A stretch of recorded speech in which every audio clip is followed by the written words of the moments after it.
Market లో invest చేసి మీ డబ్బులు డబుల్ చేసుకోవాలనుకుంటున్నారా? సుందరరామిరెడ్డి గారి లైవ్ సెమినార్ కి అటెండ్ అవ్వండి. గురుగారు నమస్కారం అండి. ఓం శ్రీ మహాగణాధిపతయే నమః. గురుగారు, అంటే ప్రతి ఒక్క మానవుడికి ఏదో ఒక సమస్య ఉండే ఉంటుంది. అంటే ఏదో ఒక ప్రాబ్లం ప్రతి వాళ్ళకి ఉంటుంది. అందులో ప్రధానమైనది ఇప్పుడు చాలా మంది ఫేస్ చేస్తుంది ఏంటంటే, చాలా మందికి వివాహం జరగట్లేదు. ఎంత ప్రయత్నించినా కానీ, అంటే కొంతమందికి జాబ్ ఉంటుంది, మంచి సంపదన ఉంటుంది, చూడ్డానికి కూడా బాగుంటారు, ఫ్యామిలీ బ్యాక్గ్రౌండ్ బాగుంటుంది, కానీ వివాహం అవ్వదు. ఏ సమస్య ఎందుకు జరగట్లేదు అనేది ఎవరికి అర్థం కాదు అసలు. అయితే ఇలా పెళ్ళి గురించి ఏదైనా అడ్డంకు ఉన్నప్పుడు ఎలాంటి పరిహారాలు వాళ్ళు చేసుకుంటే మనకి వివాహం అనేది చక్కగా సెట్ అవుతుంది అంటారు? తప్పకుండా ఇందులో వివాహం కావట్లేదు అనటానికి అనేక కారణాలు ఉంటాయి. అవును గురు. తన జాతకంలో కేవలం కుజదోషం మాత్రమే చాలామంది అపోహపడతారు. కుజదోషము, సర్పదోషము, కాలసర్పదోషము, అష్టమంలో ఉండే గ్రహస్థితి ప్రభావాలు, అంశ ప్రభావాలు అనేక రకాలు ఉంటాయి వివాహం కాకపోవటానికి. ఈ కుజదోషంలో కూడా 6 రకాలు ఉంటాయమ్మా. ఈ కుజదోషం అంటే ఒకటే అనుకోవడానికి వీల్లేదు. అతనికి లగ్నాత్తు కుజుడు ఏ స్థానంలో ఉండటం వల్ల అతనికి కుజదోషం వస్తుందో దాన్ని అనుసరించి ఒకటి వివాహమై మళ్ళీ వివాహం అవుతుంది. అంటే దంపతులు విడిపోవటం, మళ్ళీ వివాహం అవ్వటం, లేదా పీటల మీద వరకు వచ్చి కూడా పెళ్ళి ఆగిపోవటం, ఎంగేజ్మెంట్ అంటారు ఆగిపోతుంది. అనేక సంబంధాలు చూస్తారు, ముందుకు నడవు. కొన్ని నాగదోషాలు ఇటువంటివన్నీ కలిసి ఉన్నప్పుడు 32, 33, 34, 35 వరకు కూడా పెళ్ళిళ్ళు కావు. కొంతమందికి 42 ఏళ్ళు వచ్చినా పెళ్ళిళ్ళు కావు. కొంతమందికి కర్మ ప్రారంభం 22, 23కి పెళ్ళిళ్ళు అయిపోతాయి. ఆ దంపతులు జీవితకాలం కొట్టుకుంటూనే ఉంటారమ్మా. కలిసి ఉండరు, విడిపోయి బ్రతకరు. ఆ రకంగా కొట్టుకు చేస్తూ ఉంటారు. మరి కొంతమందికి వివాహం అనేటువంటిది అయినది అంటే తొందరగా సంతానం కలగదు. ఒక బండ నెత్తి మీద పెట్టుకుని కూర్చున్నట్టే ఉంటుంది. ఇవి కేవలము వివాహానికి సంబంధించిన విషయంలో 7 రకాల కారణాలు, ఆటంకాల ద్వారా అవి పోస్ట్ పోన్ అవుతూ ఉంటాయి అవ్వకుండా. ఎంత చదువు ఉంది, ఎంత ఉద్యోగం ఉంది, ఎంత జీతం ఉంది అని కాదు, గ్రహస్థితి ప్రభావం ఎంత బాగుంది అనేటువంటిది చూసుకోవాలి. ఈ గ్రహం అతని మీద ఏ స్థాయిలో ప్రభావం చూపిస్తుంది అనేటువంటి విషయం తెలుసుకోవాలి. సరైన మార్గాన్ని అన్వేషించి పరిహారం చేసుకోవాలి. కుజుడు ఉన్నాడు కాబట్టి, కుజుదోషం ఉంది కాబట్టి చేసేయండి, నాగప్రతిష్ఠ చేయండి అంటారు. నువ్వు నాగప్రతిష్ఠ ఎప్పుడైతే చేసావో నీకు సంతానం కలగదు. నాగప్రతిష్ఠ ఎప్పుడైతే చేసావో అప్పుడు సంతానం కలగదు అంటున్నారు. ఎందువల్ల సంతానం కలగదు? దంపతులకు సఖ్యత ఉండదు ఇంక ముందు. అదేంటంటే అందరూ నాగప్రతిష్ఠ చేయమంటారు కదండి అంటారు. అదే అంటున్నా, ఏది అవసరము, ఏది ఎలా చేయాలో కూడా తెలియకుండా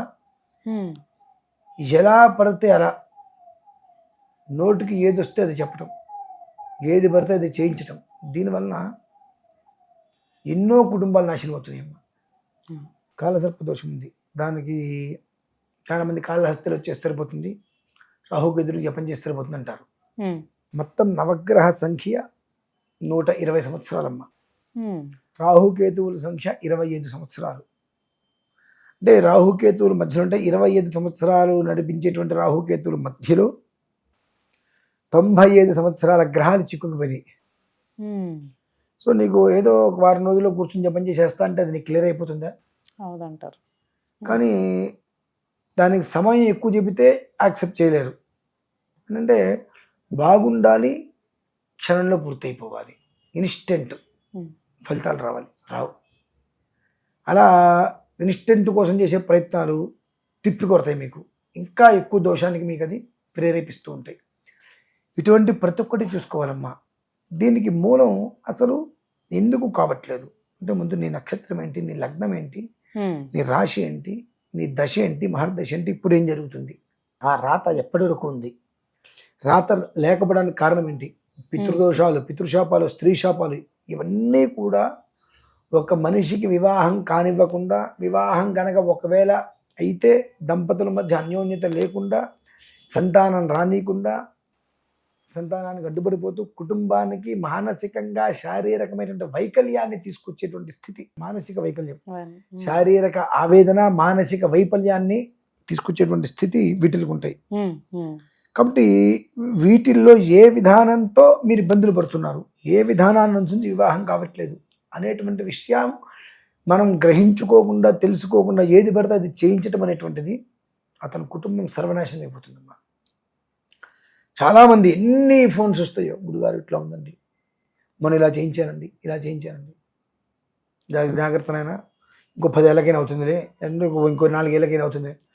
ఏం చెప్తాను, ఇలా నాన్న ఈ సిచ్యువేషన్ ఇలా ఉంది, నువ్వు ఆల్రెడీ ఒకసారి నీ జాతకాన్ని చూపించుకున్న తర్వాత ఇందులో ఇలా దోషం వచ్చింది అయిన తర్వాత నువ్వు చేయించుకున్న తర్వాత మళ్ళీ నీ జాతకం నువ్వు చూపించుకోకూడదు, అసలు చూపించుకోకూడదు.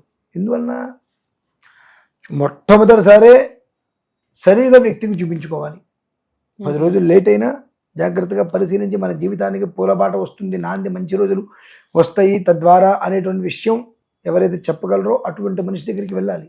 సమయం లేట్ అయినా ఫోన్ చేసినప్పుడు, గురుగారు ఇట్లా ఉందండి, మీరేం చెప్తా చేయాలి, నేనేం చెప్తా చేయడం కాదయ్యా, ఈ ప్రభావం ఇలా ఉంది, 4.5 సంవత్సరాల క్రితం చెబితే లేదు గురుగారు, వేరే వాళ్ళు చెప్పారు మీకు 6 నెలల్లో వివాహం అయిపోతుందని చెప్పారు, కానీ అసలు మీరేం చెప్తారో తెలుసుకోవడానికి ప్రయత్నం చేస్తున్నానంటే, లేదయ్యా వివాహం ఇప్పట్లో అయ్యే అవకాశం లేదు, కష్టం, ఏ శాంతి చేయించుకున్నా నీకు అవ్వదు.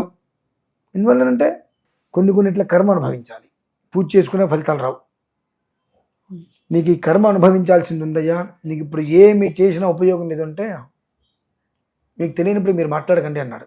మళ్ళీ ఒక 1 వారం రోజుల క్రితం ఫోన్ చేశాడు, గురుగారు మీరు చెప్పింది జరిగింది గురుగారు, క్షమించండి, ఆ రోజు ఇలా మాట్లాడాను, ఈ 4 ఏళ్ళ వరకు నీకు పెళ్లి కాదయ్యా అన్నారు, ఇప్పటికి ఇంకా కావాలి, ఇప్పుడు నా పరిస్థితి ఏంటండి అన్నారు. ఆ సమయం వచ్చినప్పుడు చెప్తానని చెప్పాను. అంటే ఏంటంటే ఎలా ఉంటారంటే మనుషులు, ఇక్కడ ఖచ్చితంగా మనకు మంచి జరుగుతుంది, ఫలితం వస్తుంది, నిర్ణయాత్మకంగా ఉంటుంది అంటే ఆ మనిషిని నమ్మరు. వానకి మొలిచి గాలివాన్ని కొట్టుకుపోయే మొక్కలు ఉంటాయి చూసారా, వాటిని నమ్ముతారండి. అంటే జనాలకి ఎలా అంటే ఇవాళకి వాళ్ళ ఒక మనిషి మంచి వైరంలోకి వచ్చాడు అనుకోండి, వాడంతటి వాడు లేడు, వాడు మహాపురుషుడు, ఉత్తమ పురుషుడు, ధన్యజీవుడు, అటు ఆ మనిషి దగ్గర నేను జాతకం చెప్పించుకుంటే నా జీవితం బాగుపడుతుంది అనుకుంటారు. ఎలా వచ్చాడంతా, ఏ స్థితిని అనుసరించి వచ్చాడు అనేటువంటి విషయాన్ని వీళ్ళు గమనించాలి. ఒక జ్యోతిష్ శాస్త్రం ఉంటే సరిపోదమ్మా, మంత్రశాస్త్రం ఉండాలి, అనుష్ఠాన బలం ఉండాలి. ఇవన్నీ ఉంటేనే ఒక మనిషి యొక్క విధానాన్ని మనం విశ్లేషణతో చేయగలుగుతాం. వివాహాలు కొన్ని 100 కాల్స్ వస్తూ ఉంటాయి, 100 కాల్స్లో 10 మందికి నేను రెమెడీ చెప్పగలుగుతానమ్మా. తత్మా వాళ్ళు అంతా కూడా రకరకాల మనుషులు, చెప్పే వరకు కూడా ఆగరు వాళ్ళు. 10 మందికి నేను రెమెడీ చేసుకోమని చెప్తా. మహా అయితే అందులో పూర్తిగా మాట విని చెప్పింది చెప్పినట్టు చేస్తారు అనుకున్న ఒకళ్ళకో ఇద్దరికో నేను దగ్గరుండి నిర్వర్తిస్తాను. మిగతా ఎవరికి నేను, మనకి ఎందుకు దండగా చెప్పిన మాట వినరు. కాబట్టి ఆ మనిషి వివాహం కాకపోవడానికి 7 రకాల కారణాలు ఉంటాయండి. ఆ 7 రకాల కారణాల్లో ఎన్ని అతనికి ఆపాదించి ఉన్నాయి, అది ఎంత బలంగా ఉంది, ఏ విధానాన్ని అనుసరిస్తే అందులోంచి బయటపడి అతని జీవితం ఉద్ధరింపబడుతుంది అనేటువంటి విషయాన్ని ఒక్కసారి జాతకాన్ని పరిశీలిస్తే తప్పితే ఇది అని చెప్పడానికి వీల్లేదు. కర్మ ప్రారంభం అనుభవిస్తున్నాడు అనేటువంటిది కనుక అందులో చెప్పబడి ఉంటే మనం ఎలాంటి పూజలు కూడా చేయకూడదు. చేస్తే ఆ కర్మని పెంపొందిస్తాయి. ఇంకా అనుభవించాలి. ఆ అనుభవించకుండా నువ్వు ఏదైనా అడ్డుకట్ట చేసుకుంటానంటే ఇది కూడా దానికి నీకు ఉంటుంది, ఇంకా అది పెరుగుతుంటుంది. కాబట్టి అత్యంత జాగ్రత్తగా, అది వివాహం అంటే 2 కుటుంబాల వృద్ధి, 2 వంశాలు. ఉద్ధరేత్ 7 గోత్రానుకులం ఏకోత్తరం శతం. కాబట్టి ఆ 2 వంశాలు, 2 కుటుంబాలు క్షేమంగా ఉండాలి అన్నప్పుడు ఎంతో జాగ్రత్తగా చూసుకుంటూ ఆ విధానాన్ని ముందుకు నడిపించాలి. అంటే అతని జాతకం ఖచ్చితంగా సమగ్రంగా పరిశీలిస్తే 7 దోషాల్లో ఏది ఆపాదించింది, అది ఎన్ని ఆపాదించి ఉన్నాయి, అది 1, 2, 3లోనే ఉందా, 4, 5 వారికి వెళ్ళిందా, 8తో సమాప్తం.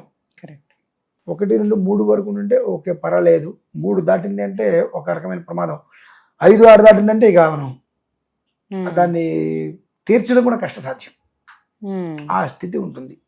కనుక ఆ రకంగా ఒకసారి పరిపూర్ణంగా జాతకాన్ని తెలుసుకునే ప్రయత్నం చేస్తే తద్వారా ఏ కారణం చేత వివాహం వివాహం జరగట్లేదు, అవ్వట్లేదు. దానికి ఏం చేస్తే పరిహారం అనేటువంటి విషయాన్ని మనం వివరంగా చెప్పొచ్చమ్మా. అవును గురుగారు, చాలా ధన్యవాదాలండి, చక్కగా వివరించారు.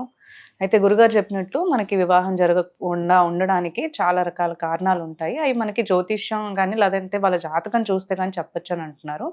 అయితే ఇలాంటి సమస్యలు మీకు కానీ ఉన్నట్లయితే, అంటే వివాహం కాకపోయినా మీకు ఉద్యోగం పట్ల ఏమైనా సమస్యలు ఉన్నా, లేదంటే ఆర్థిక పట్ల ఏమైనా సమస్యలు ఉన్నా కానీ మనం జాతకం చూయించుకోవాలి, జ్యోతిష్యం చేయించుకోవాలి, లేదంటే మనకు పరిహారాలు ఏమైనా కావాలి, గురుగారిని సంప్రదించాలి అని అనుకుంటే మాత్రం మీరు స్క్రీన్ పైన ఉన్న నంబర్స్ని కనుక మీరు కాల్ చేసి అపాయింట్మెంట్ తీసుకుని మీరు గురుగారితో మాట్లాడే అవకాశం అనేది పొందొచ్చు.